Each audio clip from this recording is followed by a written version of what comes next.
Hello there, a very good evening and welcome to Face the Nation. Elections are around the corner and leadership is not about the next elections, it is about the next generation. However, one reason why people hate politics is the fact that the truth is not generally the objective of politicians, and that scenario applies to here in Sri Lanka as well. However, elections and power are. With the advent of the imminent election, people in this country will be able to see more politicians coming up on stage, more promises being made, and more election manifestos coming out. Although today we thought of making a bit of a difference here on Face the Nation. Instead of bringing to you politicians that you see on your television day in and day out, we've got a healthy mixture of professionals as well as political hopefuls in this country who will hopefully one day, or who are hoping to one day, lead this country. So without further ado, let's get to introducing our eminent panel of guests for this evening. On my immediate right, we've got Dr. Charitha Herath. He is a senior lecturer at the University of Peradeniya. Very good evening, sir, and welcome to the show. Also, on his immediate left, we've got Mr. Rohan Palewatha. He is a presidential candidate. He is the political hopeful that I was speaking to you about. And on his right, we've got Mr. Sudarshana Gunawardena. He's an advisor to the Ministry of Policy Planning. A very good evening, sir, and a very warm welcome to you to the Face the Nation. Right, so as usual, starting off our discussion, we will allow each of our eminent guests a short time period to make their opening remarks. And I would like to start with, the gentleman on my immediate right, Dr. Charitha Herath, senior lecturer at the University of Peradeniya. So what is your initial analysis of the current trajectory of the country in the lead up to what would be potentially a crossroads for all of us Sri Lankans? Well, actually now we are in a last lap of this government, and this is very timely, important topic that you brought in, the elections. Actually, first thing that I would like to make, or first observation that I would like to make, is that we are in a very difficult and very pathetic situation with regard to elections under this so-called Yahapalana government. This is the second time in our known history that we are facing this kind of situation without having the people's requested kind of elections in hand.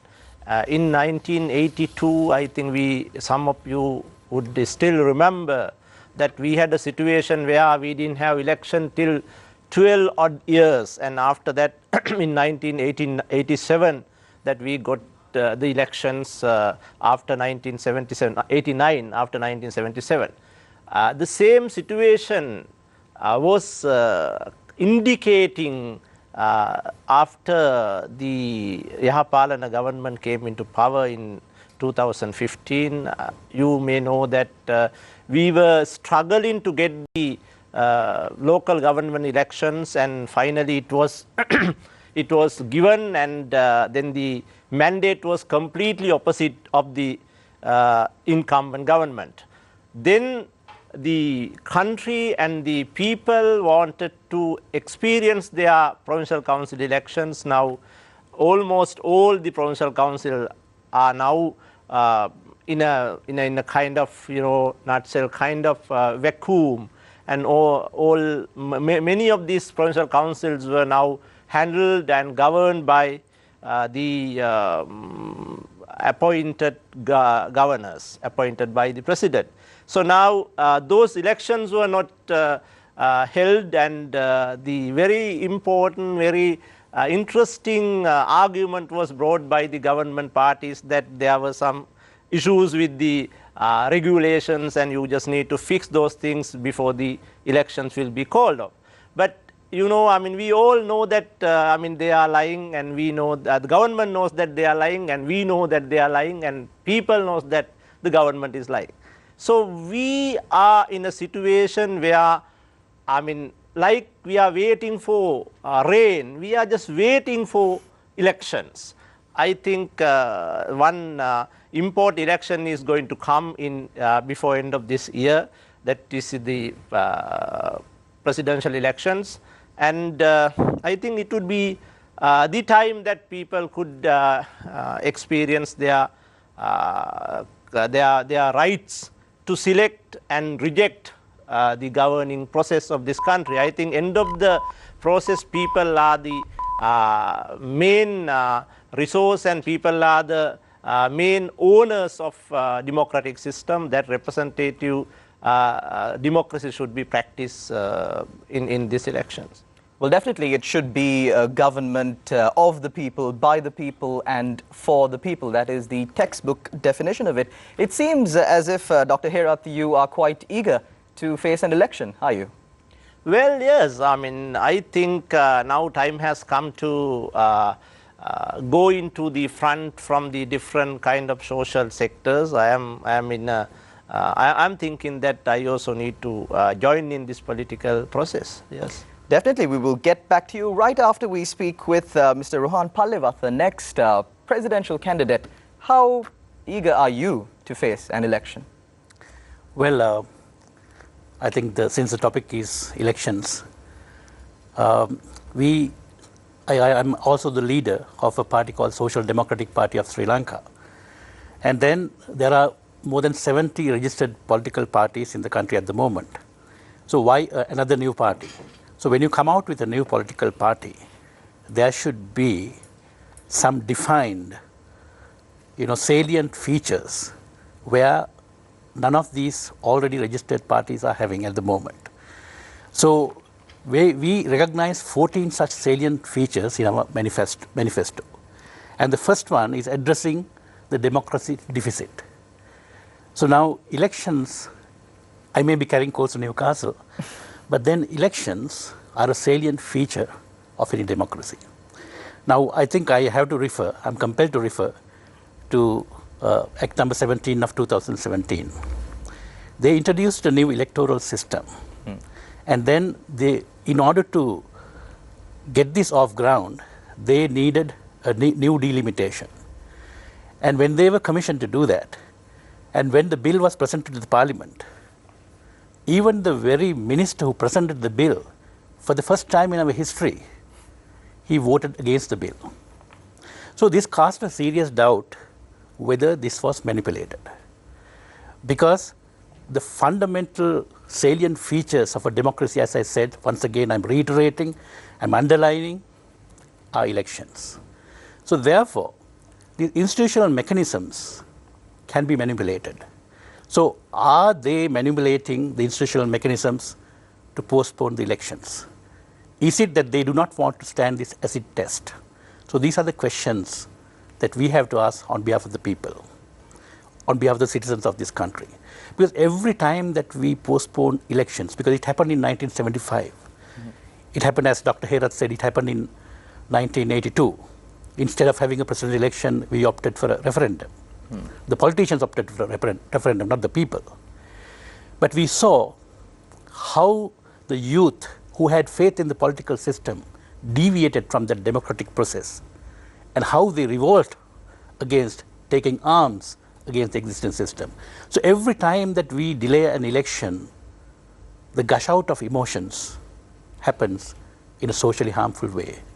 So that is why elections must be held when they are due.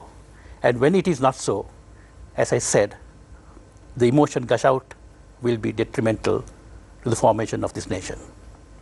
So, Mr. Rohan Pallewath, you've put yourself out there as a presidential candidate. I'd say that's quite a bold move, given the fact that no other political party has quite come forward with their candidates. Don't you feel that you are exposing yourself prematurely? Well, for the known candidates, they can come out at the 11th hour because they are known through the media. But for a newcomer like me, you have to make your presence felt. And it's an uphill task, I know that. But then we do not have any choice, because this corrupt system will not be corrected by an accident. It is the effort of a few people who can come forward, raise their hands, and challenge the system that can send this corrupt system back home. Thank you very much, sir. Moving on, up next, Mr. Sudarshana Gunawardena. You're an advisor to the Ministry of Policy Planning. Out of the members in the panel, you are the person who is most closely connected to this current government. We've seen a lot of allegations being leveled as far as the failure of holding elections goes. What is your take? Should there be an election? Should we postpone it any further? I think elections are the most important feature in any democracy. And also, according to our constitution, sovereignty lies with the people. And sovereignty expressed in through three ways. One is the governmental power. It's exercised through the people's executive power, people's legislative power, and people's judicial power. To elect the government, you need the election, so then the people's franchise is the second phase of the sovereignty, along with the fundamental rights. So sovereignty is elections in a sense. So sovereignty cannot be taken away. So elections are inherent right of the people. But there was a situation, unfortunate times in our history, we have witnessed postponement of elections. Dr. Herath, my friend Charita, actually mentioned, but I think he forgot to mention 1975. By accident or by design, I don't know. But Rohan actually brought it in. In 1975, election was due. But then government decided not to hold elections for the fact that they thought, okay, they brought in new constitution in 1972, and according to that, they argued that the National People's Assembly will run until 1977. There was no recourse at that point. Again, the local government elections was due, if I am not mistaken, by 1973. That was also had been postponed. No local government elections. And country was ruled by the emergency.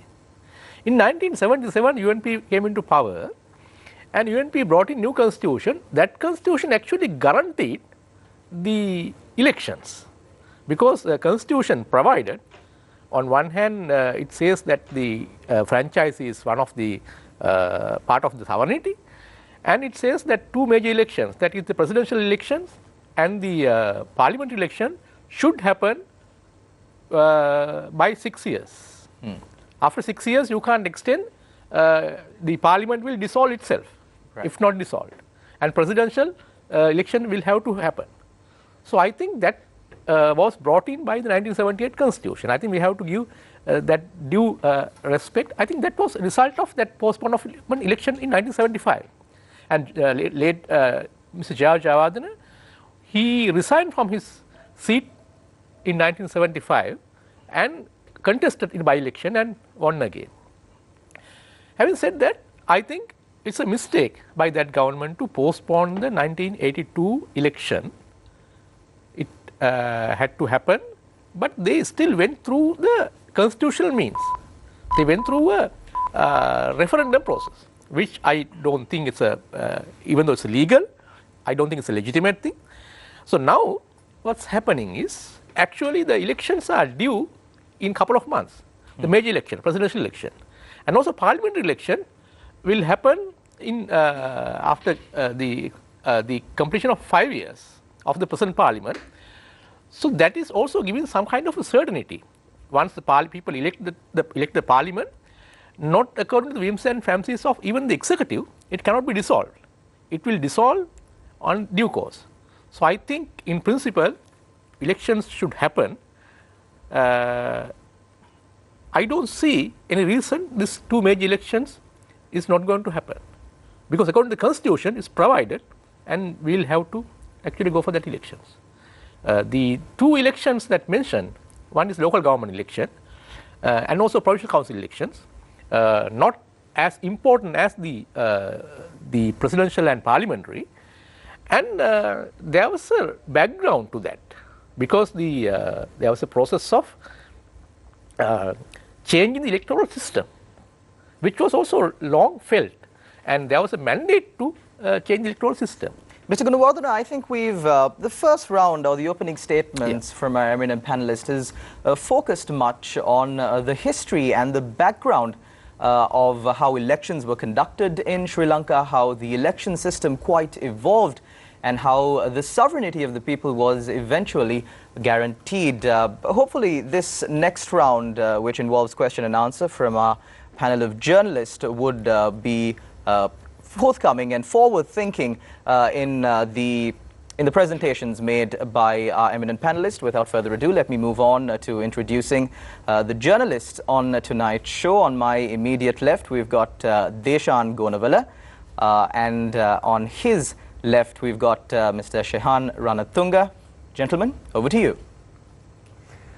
I'm wondering how to start. I think the best way to start is, let's face it, when you look at the current context and this current government and how things stand, I think the word confusion is appropriate. There is no unity, and there is so many discussions happening between various parties. There's supposedly an election around the corner, but no official statement has been made, whether it's a provincial council, general or presidential, still unofficially announced, or rather unofficial. And then we have all these underlying issues that have been growing over time. You know, you can talk about things like the bond scam, all these investigations over Sri Lankan Airlines and allegations of corruption and nepotism and murder from the previous regime and then even the current regime. You have energy crisis, you've got fraud, corruption, as I said. Then you had recently the April attacks. And while those investigations are going on, now there's talks about the 19th Amendment and issues about that. The President spoke about the death penalty. So all there is a lot of problems, but no solutions. Mr. Herath, if I can first talk to you. Where are we headed? The Sri Lanka Freedom Party and the Sri Lanka Podujana Party have been having discussions. But there have been 6 rounds of talks, but still no agreement, no resolution, no consensus. What's going on in your understanding? Well, actually those two parties are having discussions to see how they can form a kind of common ground. But as you know, like there were many differences, and sometimes even some parts of the parties were not willing into getting into the common ground due to different reasons. But that discussions are still going on. That is what I can share with you right now. Could you elaborate a little bit on what you think those disagreements are? Is it about the actual presidential candidate? Is it that the SLFP wants the president? Well, I am not here to talk on behalf of any party of that too, but I can feel and I can share with you what I feel on this thing. I think it was not about the candidates. I think it is a known fact that candidates should be brought by the SLPP. That is a known fact at the moment, and if the discussion are between SLPP and SLFP, I think SLPP will bring the candidates. But there are some other issues as well, and even in some time, some leaders of some parties were not supportive of these discussions in their talks. Especially, I have seen that the president of the country, the leader of the SLFP, sometime indicating that he is not willing to support the SLPP candidates as well. So that is a kind of like a statement of one leader of the one party. So those things are also matters, but I don't want to go into those details. But I can say that there is a discussion between these two parties, and discussions are continuing. Correct me if I'm wrong, but even the SLPP is conflicted about who their presidential candidate is. Well, I mean, you can see it from outside, but within the party and within the structure of that that political setup, there aren't any doubt, any issues on that thing. They have couple of candidates in their hands, and they will bring the most suitable, most possible winning candidates into the elections. That's not a big issue for themselves, but you know, still that official statements were not made like in other parties, because all parties are now working on many different other things, policy formations and getting some support arms and connecting with other parties. And those are the kind of works at the moment that those parties are in. But when as my good friend Sudarshan said, that if the announcements will come as we expect, then the parties will definitely come forward and give their candidates to the country. Mr. Pallewat, I want to pose a question to you. Mr. Gunawardena said that the general election, the presidential election are far more important than the provincial and local elections. Do you agree? You are a person who wants to contest the presidency. Any election is important for that matter, because we can't undermine, we can't categorize and say, because why should we have unimportant elections in this country? Because my personal take is that 13th Amendment was shoved down the throat of this country. So we have to have a separate debate on that, the relevance and what it contributes to the country.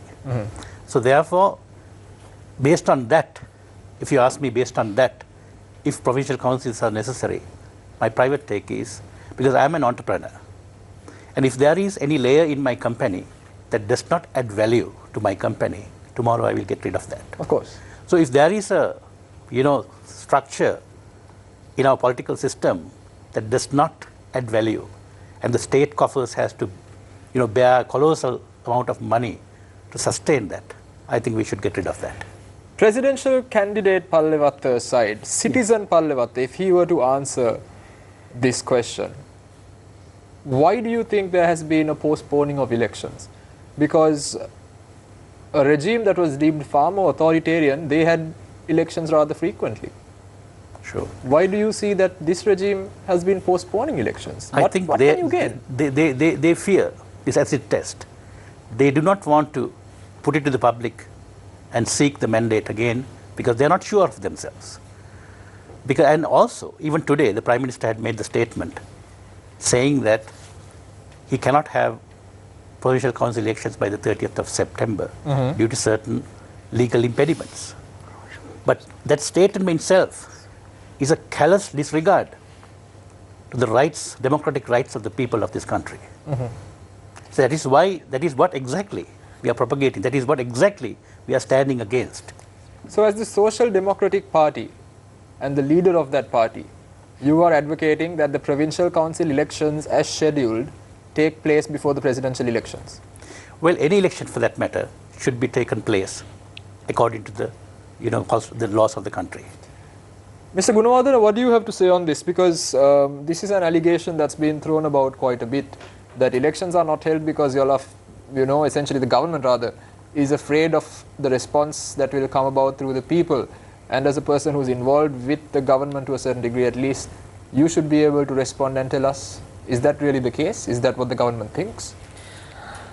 Well, Deshan, I cannot speak for a political party. Of course. But as Charita mentioned, since I'm working for the government, I can also state that position, not speaking on behalf of a party. First, I want to distinguish these two elections. As Rohan said, okay, any elections is important, that's fine. But the Constitution provided for certain elections to be held on time. Without amending the Constitution, you can't change that. Even you can't just do the simple amendment, you have to go through a referendum. Okay. So presidential and parliamentary are such elections. So I think we have to distinguish based on that constitutional provisions. There's no such constitutional provisions for the local government elections or the provincial council elections. What happened in 2015, the common candidate was put forward by a broad coalition led by a civil society movement initiated by late Venerable Sopitha Thera. That movement actually called for far-reaching changes to address some of the problems the country has been facing. So one is the democracy deficit, as Rohan also mentioned. To address democracy deficit, certain measures had to be taken. One is to make sure that elections are held in free and fair manner. The earlier system gave the ruling party an undue advantage because they managed to use the state resources, state media and state power. State media is not used nowadays. No, I'm not. I'm saying is that during election time, I'm just focusing on the election. Election time, they used it. I hope Charita would not object to my statement here. I think the former president also agrees with you, so you're fine. Yeah. So therefore, we wanted to make a change. So this independent election commission was brought in. Yeah. And commission is empowered to make sure that during election, even ruling party cannot get undue advantage. So state media. Mr. Gunawandana, but we are deviating a bit from the initial question. The initial question was regarding Mr. Pallewatha's statement that the ruling party and the government is afraid of going to the people. Now, I understand the context of it. Yes. But now you are at a situation where the elections commissioner himself is saying unless the provincial council elections are going to be held, that he will resign. In the face of a situation like this, is it possible that the government is stopping the elections commission from doing their job? Because why else would the elections commissioner resign? Because the commission is supposed to be independent. Exactly. What's holding it back? No, that's the problem. That now, if you take the parliament election, no government can change the date. Of course. Even the presidential, you can't do it. Correct. So that even commissioner has said, by November, it has to happen. Before 8th of December, it has to happen. Realistically, do you see the provincial council elections happening before the presidential elections? No, I don't see at the moment because of this legal issue. Because there has been a request for a change. Now the elections are fought on the PR system, and for the local government, there was introduction of the mixed system, and it was introduced in 2013, but could not be implemented. 2011, I think, 2011 under the last government. This was introduced into the local government system, and this election was held without these preferential votes. Right. And local government, the provincial councils also supposed to go through the same phase, and also inclusion of the women, mandatory of course, women that's candidates. A great move, yeah. So that's it's a brilliant move, yeah. Yeah. So because of that process could not be completed, and also there was a belief that you do elections, all local government election, all provincial council elections at one phase. Okay. So these were the reasons. Okay. I still think that it's not an excuse. Yeah. It should have happened. It should have happened earlier. But now I think, given that close proximity for the presidential election, I think everybody is set for the presidential election. No party is actually fighting for provincial council election at the moment. No party is actually asking. I wanted to move to Dr. Herath on that note. Dr. Herath, you see a lot of the opposition members say, give us any election. Through your affiliations, through your knowledge on politics and the civil society movements that have gathered around the opposition, do you think the opposition does not want the provincial council election anymore? Or well, now actually I would agree with you that we need elections as oppositions and as citizen of this country. And actually it was said that this particular regime should be better than what we had under our regime or what we had before 2015. Then people were more keen to see that whether their rights will be given back to them to decide, even to look at the balance sheet of this particular government and whether they have done a good job or not. Actually, that was given back to the stakeholdership. Like, this is like a company. Like the stakeholders are the people of the country, and you are a kind of, director board type of arrangement. So that you are supposed to go back to the real shareholders to look at that, how they feel about your work. I think though Sudarshan has been trying to explain legality and technicality and all these kind of things of this thing, as I said from the beginning, we all know that this is not true at all. And it is not my friend's fault, but it is the fact. And the country knows that government is lying. And we know that the other party is not willing to come into the people. I would like to take the same example that my friend Sudarshan said, that J.R. Javadan at that time, I agree that in 1975 government had done that particular mistakes, and then they didn't have the elections in due time, and late president, or at that time opposition leader Javadan, resigned from his electorate in South Colombo, Southern Colombo, and contested the by-elections. He won remarkably handsomely. And there was one very interesting statement that he made, Sudarshan, after he came out from Colombo district divisional secretariats. He came out and he said to the media that Mrs. Bandaranaike's government is dead. Now it is confirmed that it is dead. You can do the cremation either today or after 2 years. But look at the smell. Doing a cremation, a dead body after 2 years would be much higher than what you are doing today. The same thing happened in 2018 February in this country, where the local elections were held, and this incumbent government was handsomely defeated by the oppositions, even without a party at that time. The first time that the party, without having a kind of traditional party background, but with the traditional leaders, had done that. Now at that time, even I have declared the same thing that I brought from late Javadan, and said that this government was dead. You can do the cremation today or after 2 years or after some years, but the smells would be much higher.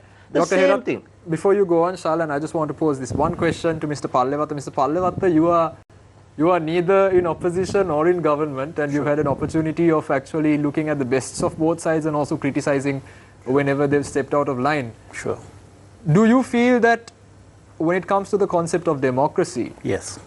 Within the spectrum of politics in our country, that what consists of a democracy, a vibrant democracy, and what doesn't consist of a vibrant democracy is picked and chosen based on the whims and fancies of those, based on the situation? You saw in October, Yes. that when the constitutional coup took place, there's a loud cry for democracy. Sure.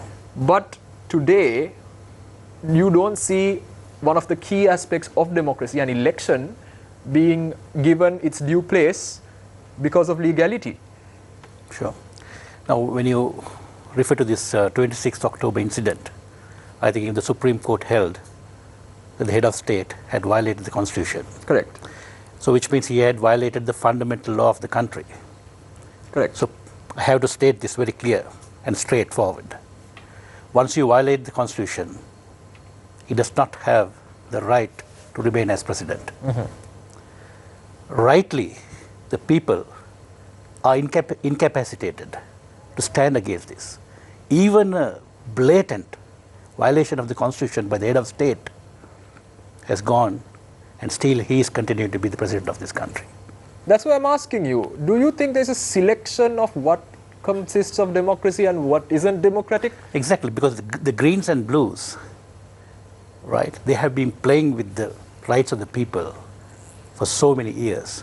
And that is the reason that there is an imminent birth of a new voice, a new generation, right, a new populace to fight this careless disregard of the sentiments of the people. Thank you very much, Mr. Rohan Pallewatta, and also a big thank you out to our journalist. Well, when politics is no longer a public service and it is a profession, politicians rely more on their welfare or work better for their welfare. It's not I who say this, it was President Emmanuel Macron from France. Stay tuned, we'll be back with more on Face the Nation.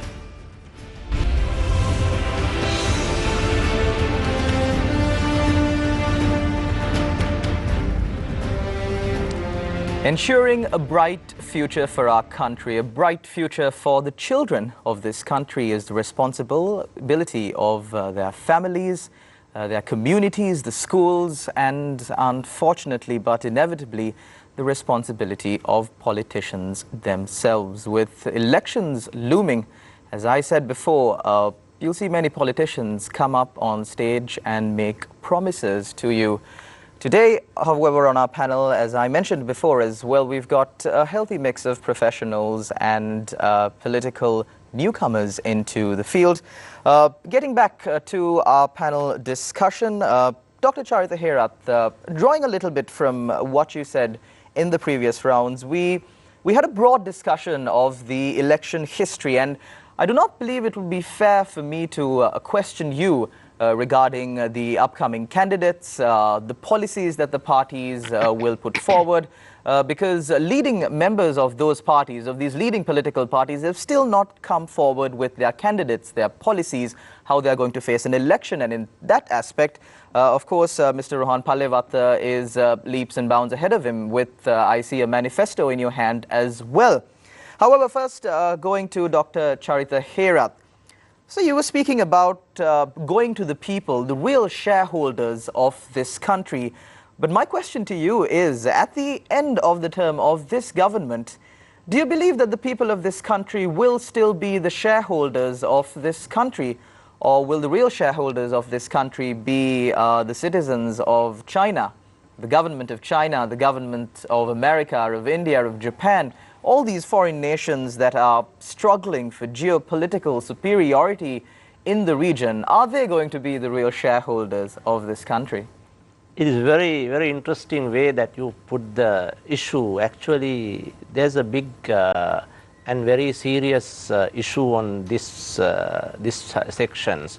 After 2015, actually, there were many different agreements were signed. I know that there were some interventions to Sri Lankan economy from China and from the region was there even before this government came into power. But after 2015, I think the market economy was turned into a very different directions of this country. This is a very politically important issue. Before 2015, in my reading, was that the state intervention into the governing affairs were more specific and more important than after 2015. Now it is completely market-driven economy and completely market-prominent country at the moment, and that market shares were taken by some outsiders, like you said, China and some other countries. So this is a big issue for a country like Sri Lanka in future. But my point was that still the main stakeholder of this country is the people of this country, and they should be given right back to them for voting or looking at evaluating what the government has done in this 5 years. I think it was not given due to many different technical reasons by the government, but the real reason was that they don't want to go into people. But as Sudarshan said, that it seems that we are going to have the presidential elections, since it could not be able to manipulate or able to postpone or able to do anything with that part according to the constitutions, which is really good. And your first kind of introduction to your questions, you said that main two parties were not still unveiling their candidates and things like that. I think though, I mean, their main parties are having many different kind of issues at the moment, and there are different kind of leaders within party systems. I think almost within the party structures, they know that who the guy going to take the issue, and I think especially if I would say something about SLPP. SLPP is working on its manifesto, and we have appointed different kind of committees to work on those things, and we are having very rich internal discussions at the moment on the economic policies and on foreign affairs and things like that. Dr. Herat, now you were demanding for provincial council elections to be held. You said that the local government elections were postponed so far and they were held anyways. Now, there's no doubt consensus on the fact that elections should be held. But just taking a look back at what happened after the local government elections that were held in February 2018, the Sri Lanka Podujana Peramuna promised a whole page change for the country. They said, we will bring about change starting from this election.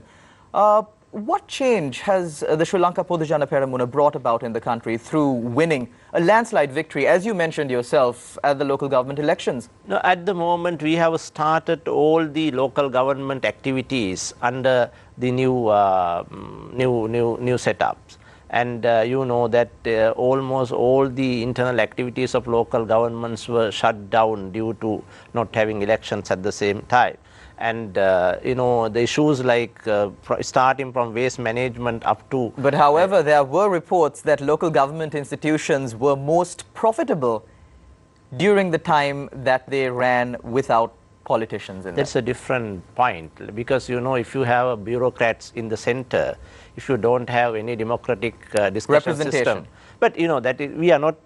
But isn't the whole thing counterproductive? No, but you know the democracy has some issues in that regard, because you know you can't just leave the divisions up to a kind of, you know, bureaucrat's hands. Then I believe we'll just have to agree on the fact that democracy in Sri Lanka is by far the most expensive product in the country. That is true. You have to, it is very, very expensive. Like governing by discussion is difficult than governing by one hand. But then there is, of course, a question of our return on investment. I would like to move to Mr. Rohan Palewatha, the presidential hopeful.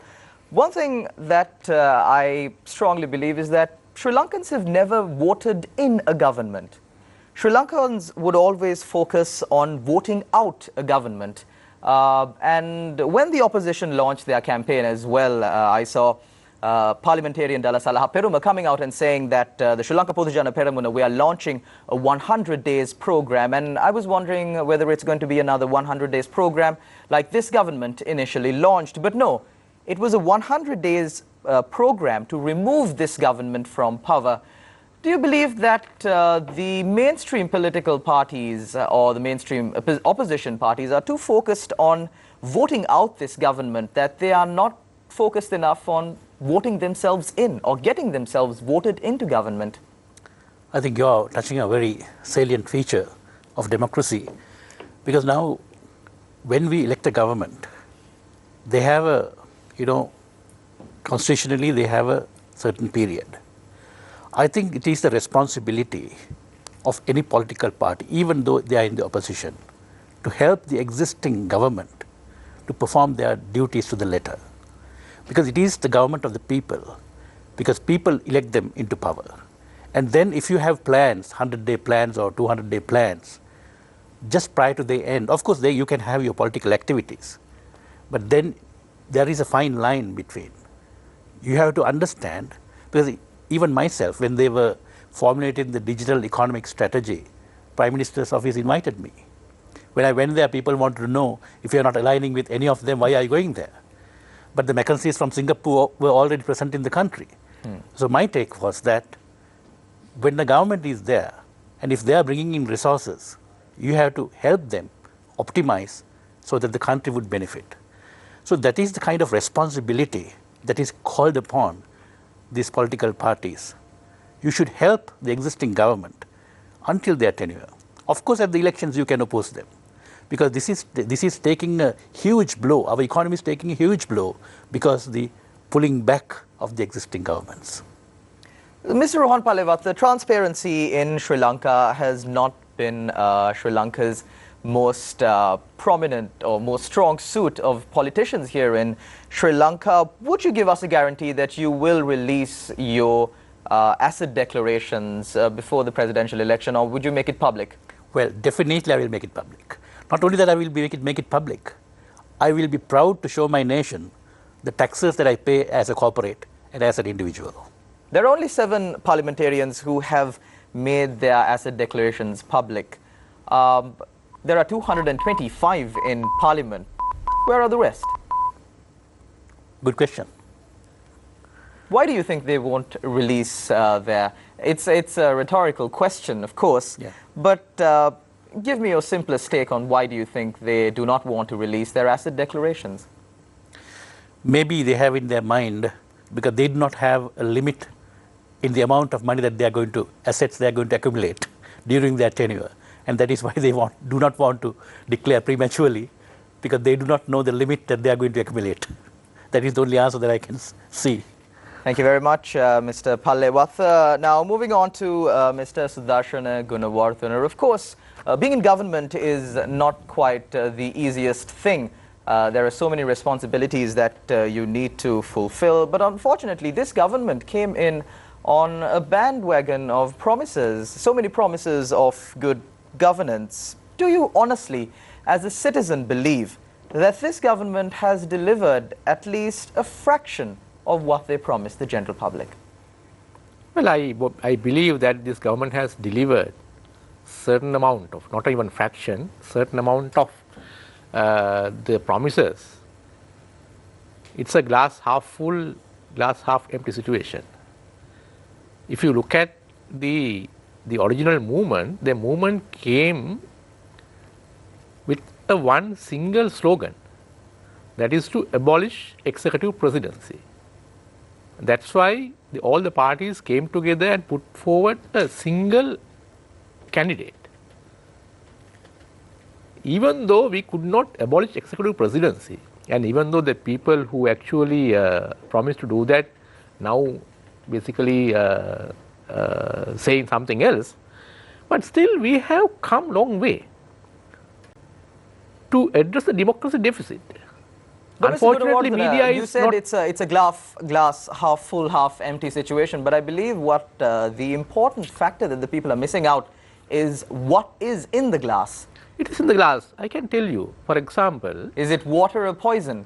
You said through the 19th Amendment the objective was to abolish the executive presidency, but instead it resulted in a situation where there was a constitutional deadlock. And we cannot forget the fact that at the time the 19th Constitution was initially presented, there were attempts by the government to include certain clauses that would allow them to curb free media in this country. And, you know, it's a common secret that this government has been after this government has been after the legal rights of freedom of expression of the general public quite from the start. Although they did pass the Right to Information Act, that credit should be given. But however, through the 19th Amendment, again, there were provisions that were struck down by the Supreme Court. So, I mean, how can you speak about all of this when, you know, the executive presidency is still quite existent? And the situation of the country is that we are in a constitutional deadlock. The president cannot even remove the Inspector General of Police from power. Well, you are asking me too many questions and giving little time to answer, so I don't know where to pick my answers. First, I think media is not giving due respect to what we have achieved from the 19th Amendment. The creation of independent commissions itself is a step forward, and the judiciary was made independent because earlier, under the 18th Amendment, the judiciary, all judicial appointments to the superior courts were made by the executive president, who is the leader of a party. Now, there is a very transparent, open process for that. And the Attorney General, IGP, so IGP is responsible for the investigations, Attorney General is responsible for the prosecutions, and the judiciary has made independent. And during the coup, these institutions were held. And even now the opponents also admit these institutions were held and they are operating far more independently than it was before. And even internationally accepted. That's one reason in Human Rights Council that when the government proposed that we will address these issues through a domestic mechanism, it was acknowledged because this democracy deficit was addressed. So by way of making independent of these institutions and also creating independent commissions, Election Commission, the Human Rights Commission, I think we have done a lot. Unfortunately, people do not recognize. And right to information itself is a huge achievement, which the previous governments actually refused to enact. But this was brought in. So therefore, we have set a foundation for a sound governance. There's so much issues because there's a debt issue, so we have to address the debt issue, and also institutions were very much politicized. So I think you can't expect miracles. But now, if I may go back to what Charita has mentioned, Charita said that this government is dead, paraphrasing President Jayawardena. I don't really think so, because even though the new party, the opposition formed, managed to grab most of the local government bodies, the forces that came forward in 2015, they actually contested separately. If you take these numbers collectively, still they stand far ahead of the opposition that captured these councils. And how it was possible? Also because of this independent election system. There were no incidents during the elections, no violence, no complaints of the using of the public resources or the public media or whatever. So I think we have to acknowledge these things. So these changes were brought in. And if they were so confident about the power and facing people, I wonder why the same party, the leadership, decided to participate in a coup and decided to take the premiership and the government from the back door. If they were so confident, if they were so sure of their victory, they could have agitated for elections, and at the elections they would have sailed into that. So why? Because there's a doubt, because there's a lack of numbers. They have peaked at 40 to 45%, but the problem is you have to get 50% plus one. That was the problem for them. I think, therefore, it's not simple as such. Mr. Gunawardhan, I believe you brought in an interesting perspective to all of this. A landslide victory at the local government election, does it really mean that the opposition, including the joint opposition with the Sri Lanka Podujana Peramuna, is ahead of the other forces, or will this election see a new candidate, a new face, such as Mr. Rohan Pallewatha coming in on top? We've got more details. For that, I'd like to direct our attention now to the panel of journalists. Your questions can be directed now. I think I'll start off with offering Dr. Heyrat an opportunity to provide some perspective into some of the comments that Mr. Gunawardana made. I think we'll start from there. Yeah, actually, it's very important point that Sudarshan made in, like, he wanted to know why we accepted President's invitation when the President wanted Mr. Rajapaksa to become Prime Minister in October last year. I think it was a very different scenario. It was not that we want to get back to kind of arrangement to capture the power. As we have been arguing throughout this period, we want to contest elections, no hide it at all. Like, we wanted elections, and the government that it is government that was not given that chance. So that was the reason that we have been struggling to get provincial council elections on due time. It was not our fault that we don't want to get into power in any backdoor channels in our future or in our past. But at that time, President's invitation should be considered as a considerable opposition group. Then it was taken, and when the decision was questioned by the judiciary systems, then Prime Minister Rajapaksa resigned. And we are engaging with democratic systems, as your Prime Minister accepted that, he just came back to power. We don't have any doubt on our take that we will go into people, and with our political campaign, we will get the mandate in next election. And if the government is so confident on this thing, I think they have to just go into very simple thing that they can go to any provincial council elections. I know that this government would never do that thing until they could, go into whatever the road that they want to go.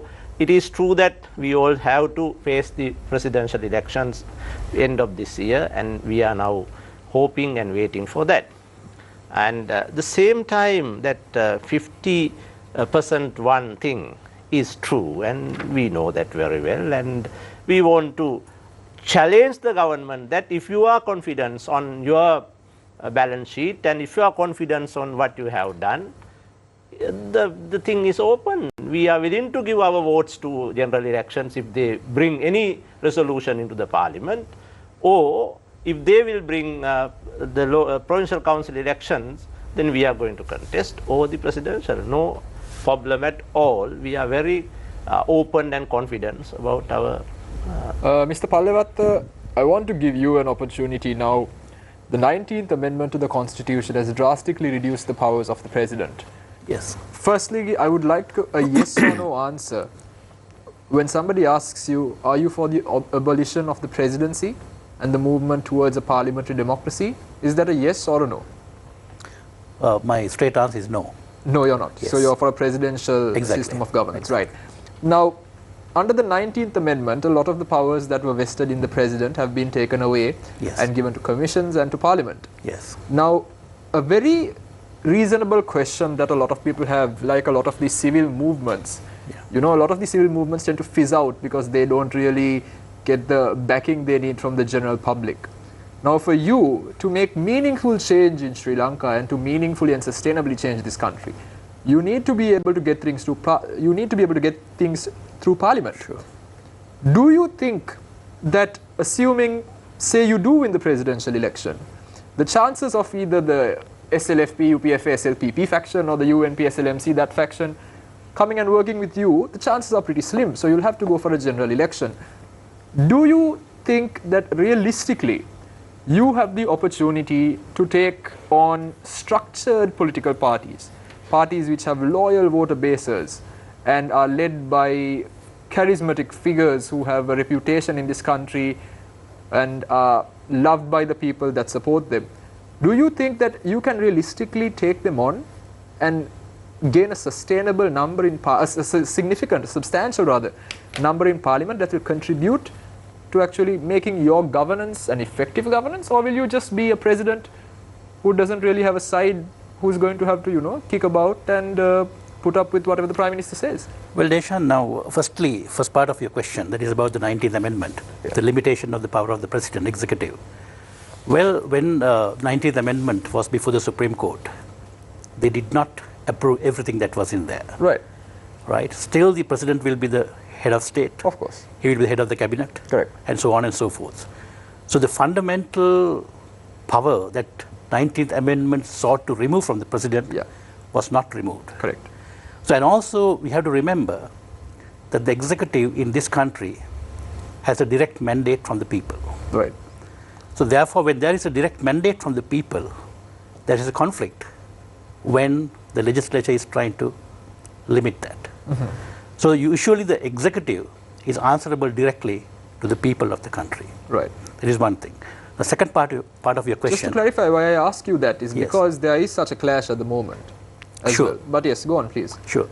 Second part, whether I can take on, or we can take on the structured parties of this country. The clear answer is yes.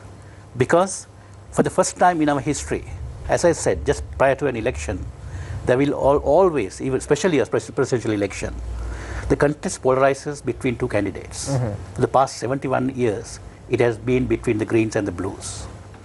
But mark my word, for the first time in the history of this country, once again, of course, it will polarize down to two camps, but not between the Greens and Blues. It is between the people who oppose this stenching, corrupt system and the people who want a new system in this country. Mr. Pallewatta, there is significant structural change that needs to happen. Sure. And it takes significant knowledge about governance. Sure. And one could argue that without knowing how bad the system is, that it is very difficult to find out where to fix it. Well, Desha, now if you talk about the knowledge of governance, where are we now? Is it because the people who are in power at the moment are they knowledgeable?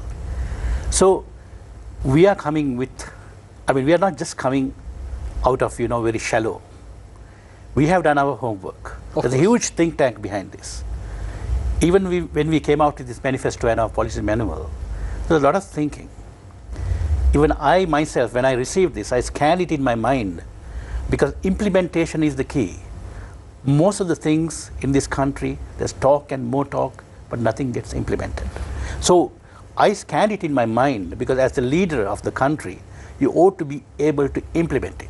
It is only when I was 100% sure that I could implement it that I declared I'm going to challenge this system, I'm going to contest for the presidency. Mr. Palewat, you are the leader of the Social Democratic Party of Sri Lanka. Sure. Is that a registered political party? Well, not yet. Not yet? Yes. You will contest under that banner if you contest for presidency? Well, when you contest if we for get the presidency? registration before the elections, yes. But the law of the land is such, before getting a registration, you have to operate as a political party under that name and logo for at least 4 years. Right. Minimum 4 years. That is a requirement. So we are going through that process right now. Right. So therefore, the moment we complete that, we will be applying for registration. But if the presidential election comes before that, of course, as I said, there are more than 70 registered parties in this country. So I will have to get the help of one of these registered parties to forward my nomination. Right. Shahan? Mr. Palewat, you're right in one sense. You're saying you're talking about a fresh approach. Yes. And it's true that we have seen, in fact, when you talk to a lot of people, they say that they have, even some of the strongest UMP supporters have become quite disheartened by what's happened in the recent past. And even also on where the former government is concerned, what happened in October last year, some of them are quite confused about all that. Sure. And there's a lot of people who are looking at a new way. So you have that in your favor. But all that being said, as Deshan also asked you these questions, the bottom line is you have to be able to come in there and actually bring about a true change that will bring results for this country. And let's just get into one issue that's right now a hot topic. You have the SOFA, the AXA. Sri Lanka is stuck in between this international issue. You have China, you have the US, you have India. What is your stance on this issue? Well, actually now, in this country, the moment agreement or whatever comes into light, the next day there is opposition, right? Without going into the nitty-gritties of the agreement.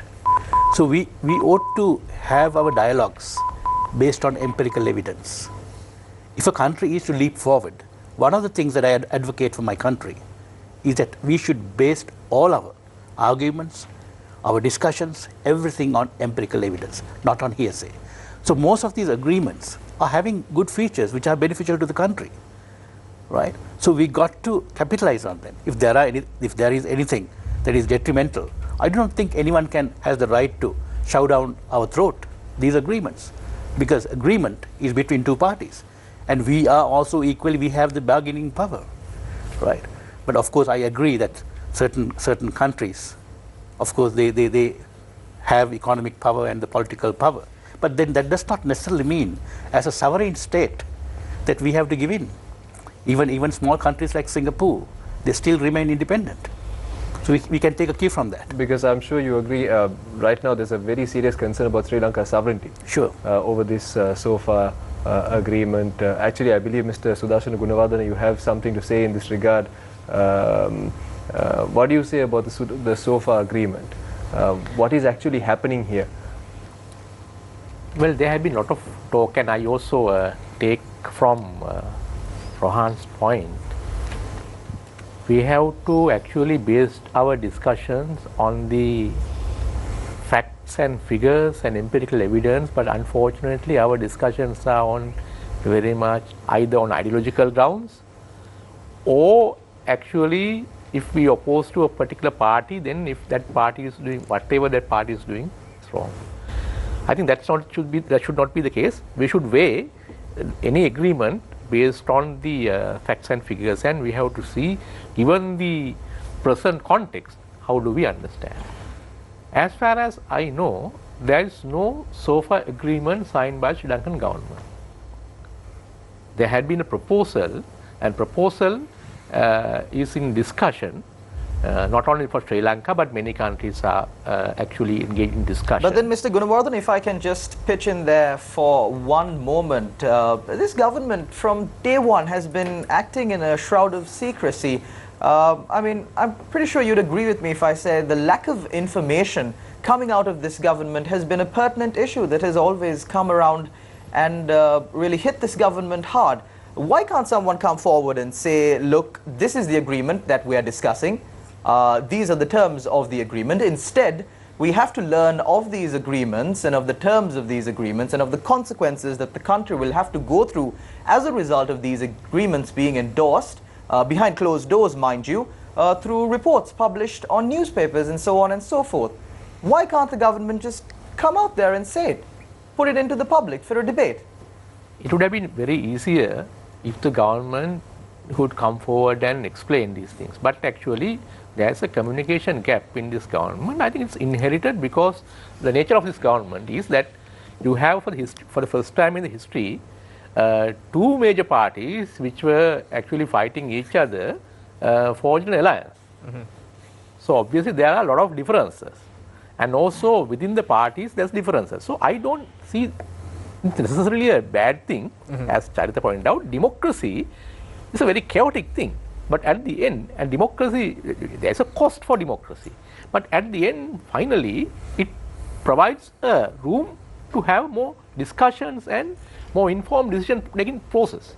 But still, having said that, I would believe that government should have come forward and explained to the public, because government owes to the public. Right.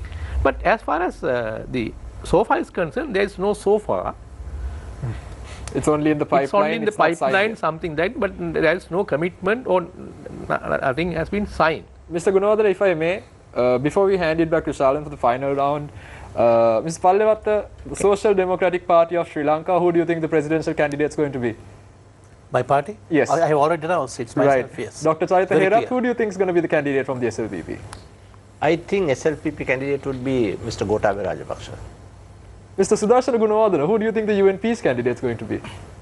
I cannot say for the UNP, but then the General Secretary of the party, Mr. Ativiraj Kariwasam, in a press conference 2 weeks ago, categorically said that party has not decided the candidate, and party will start campaign from the 1st of July, will decide on the candidate once the presidential election is announced. So no guesses? No guesses, no. No guesses. All right. Shalan? Thank you very much to our journalist as well as our panelists. Now, you can start changing the community around you, the country around you daily, no matter what small decisions that you make. And a part of these small decisions, a not so small decision, is who are you going to vote for at the upcoming elections. Maybe this final round at Face the Nation might provide you with a little bit of incentives on why you should vote for the candidates that come before you. Stay tuned. We will be back with more on Face the Nation.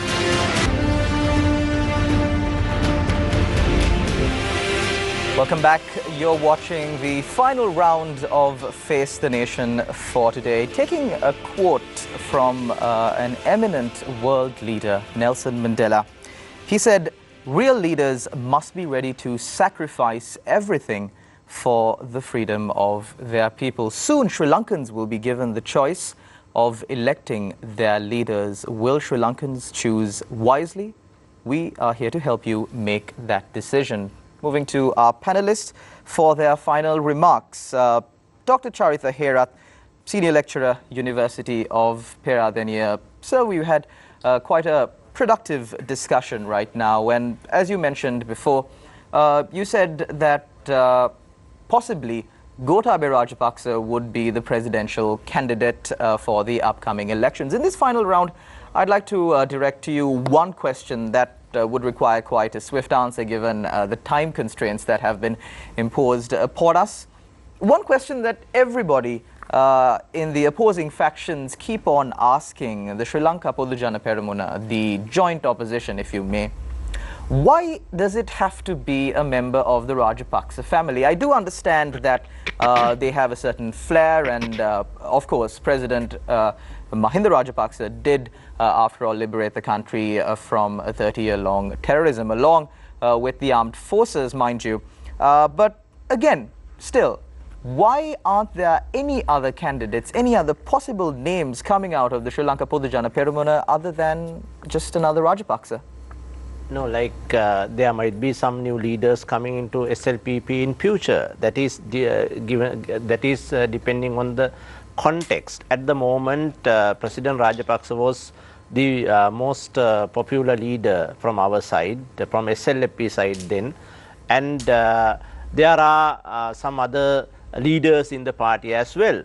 But at the moment, Mr. Gotabaya Rajapaksa's name has been suggested by many different factions within the party and within many of the members of the SLPP say that they do not know who the next candidate is, that the decision will be made by the Rajapaksa family. They come out and they say it openly. It is half-truth thing. Like what was said was like the party said that we could request President Rajapaksa to take the final word. So that was the decision that was, you know, colored by... But if someone accuses your party of nepotism, how would you respond to that? It is not true at all. This party has been started very near past, and we have been working towards this upcoming elections, and it would have a very long future, and there might be many different leaders in this party and even leading this party in future. That is not at all, not any particular family. At the moment, President Rajapaksa is the most popular leader among our camp. So then he is leading the party. Even members of the other parties that support the Sri Lanka Podujana Peramuna, Vasudeva Nanayakkara's party, he came out and he said there are no discussions being held about a presidential candidate. I don't know what's going on. Well, there are different kind of point of views by different personalities. That is true. But at the moment, SLPP, within the SLPP, there is a discussion. And JO, there is a discussions. And the related parties are also discussing. I think that there would be a very common and very accepted decisions be taken. But very important issue is that we think that this upcoming presidential election is a very important platform for us to discuss couple of related issues. One is the economic policy for our country in next decade in the future, and the international relations and security are two different very important issues, and the restructuring the government state structure of this country would be another very important one. So these are the areas that we are dealing at the moment to form policy documents for our presidential campaign. And leader is ready, and the candidate is ready, the policy is ready. We are getting ready to fight for this coming election. The candidate has not been announced as yet. Thank you very much, though. It will be announced in due course, yeah. And we will be keeping a close watch until and after the candidate is announced, of course. Thank you very much once again, Dr. Charitha Herath. Mr. Rohan Palewata, presidential candidate. Is your party still in the discussion phase, or have you moved on from that and come out with solutions, proposals, a policy, a reason for the general public of Sri Lanka to vote you in? You are a clean slate to the political arena of Sri Lanka. Why should the people vote for you? Exactly. The reason is now there is a thick carapace of insensibility that has grown over the collective psyche of the nation due to mismanagement, corruption, and so on. So to induce the necessary catharsis to this situation is the responsibility of any social relevant individual or institute. And we are taking that task. And we are right there for the people, addressing this task and providing this necessary catharsis, addressing their issues, and we are taking full responsibility to get the country back on the right track. What are your proposals, if I may ask, in quite a short period of time? I know it's very hard to elaborate, but just if you could throw us some bullet points on what you plan on doing with our country if you are elected to office. Well, first thing is we want to get into 10,000 per capita within 5 years. And we have tangible plans. As you said, the time does not permit me to elaborate on those things. We have taken a stock of the mineral resources of this country. So we have a fast track of getting the country up to 10,000 per capita within 5 years. So that is one thing that I can stress at this moment. Thank you very much, Mr. Rohan Pallewatha. Finally, coming to Mr. Sudarshana Gunawardena. Out of all the panelists, you are the person who is closely affiliated to this government. Of course, you are not a member of parliament or any of that. So it'll be unfair for me to pose too much of a hard question, but I mean, representing the government faction here on this program, these questions will be posed to you and you will have to inevitably answer them.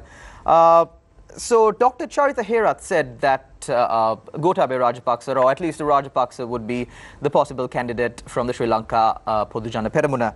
Of course, Mr. Rohan Pallewatha has been bold enough to come out and say that he is a presidential candidate. Why is the United National Party not announcing a candidate? Of course, there are calls from the general public for certain leading figures in the United National Party. However, is it party leader Ranil Wickremesinghe who is holding the announcement back? What's happening inside? Well, as you said, I mean, I cannot speak for the UNP, but then my understanding is that the party leaders have mentioned that party will make a decision based on democratic discussion within the party structures. With all due respect to you, sir, the United National Party has not been the party known for their democracy within the party during the past few years. So, I mean, it will be fair if the general public do look at the situation in, a little skeptically.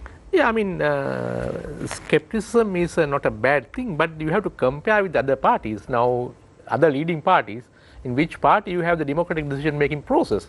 Now, as Charita mentioned, that their decision, they have asked their most popular leader to make the decision. So that's the political culture in this country. And if you take SLFP, the same situation. SLFP, the president is the leader. The president is making the call, nobody else. There's no decision-making process. So UNP is far better than compared to that situation. There's an executive committee and the parliamentary group will decide. But again, my point is, next president is not as important as the present president, because after the 19th Amendment, next president will have very less power. This president have the transitional power. That's why this president is able to hold ministerial portfolios. After the end of the term of this president, the next president, according to the Article 42 of the Constitution, the cabinet of ministers are responsible to the parliament, not the president. The executive function lies with the cabinet of ministers. So president will not hold any ministerial portfolio, and president will have to run the government based on the policies of the government party, which has the majority in the parliament. So therefore, next president is not as important as people think. So therefore, party will decide what form, because end of the day, we have made a promise in 2015 that we will abolish executive presidency. We still abide by that policy decision, and we have been working towards that. So this process will be completed in the next phase. So therefore, the presidential will be a transitional position. I think even for SLPP, they have their most popular leader out there, and that leader will choose somebody to contest the presidency, because that the most popular leader will hold the key. So I think both parties, SLPP and UNP, sees that the parliament will be the battleground. So the parliament will be the real seat of power, and parliament will decide what power the future president will have. So all the Commonwealth countries, if you look at, have the parliamentary democracy. It was only Sri Lanka was moving a different direction, but our tradition, if you take the UK and the Australia, New Zealand, Canada, all these Commonwealth countries, and the largest democracy, India, which is a very powerful country, has the prime ministerial system. So therefore, I think our future lies in that direction where Parliament has the power and Parliament will make decisions. So the process is that to strengthen the legislation. So I think we will be going towards that direction. So we are not very much concerned about who's going to be the presidential candidate for that matter. That's my take.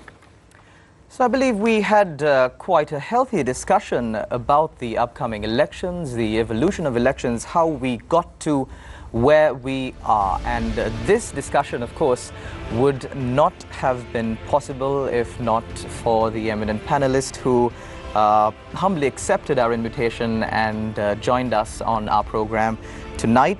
So my thanks goes out to Dr. Charitha Herap, who is, of course, a senior lecturer at the University of Peradeniya. Thank you very much, sir, for your valuable comments here on the show. Also with us tonight was Mr. Rohan Palewatha, the leader of the Social Democratic Party of Sri Lanka, the man bold enough to announce himself as a presidential candidate even before the other mainstream parties in the country.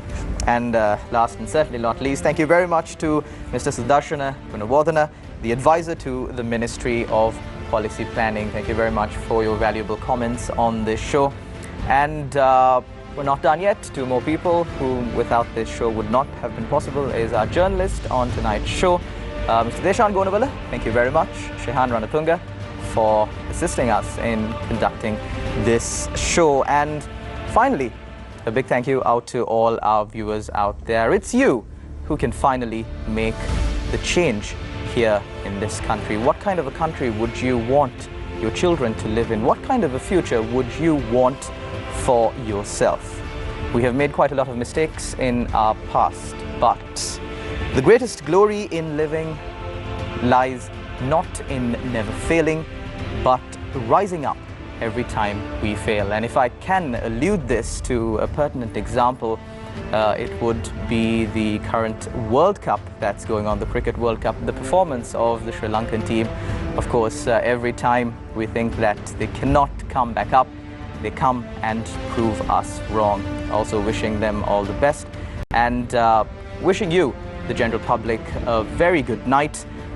Please do make a wise decision when you vote. Vote the right people into power and you will be guaranteed of a better future. Thank you very much for watching. Take care and God bless.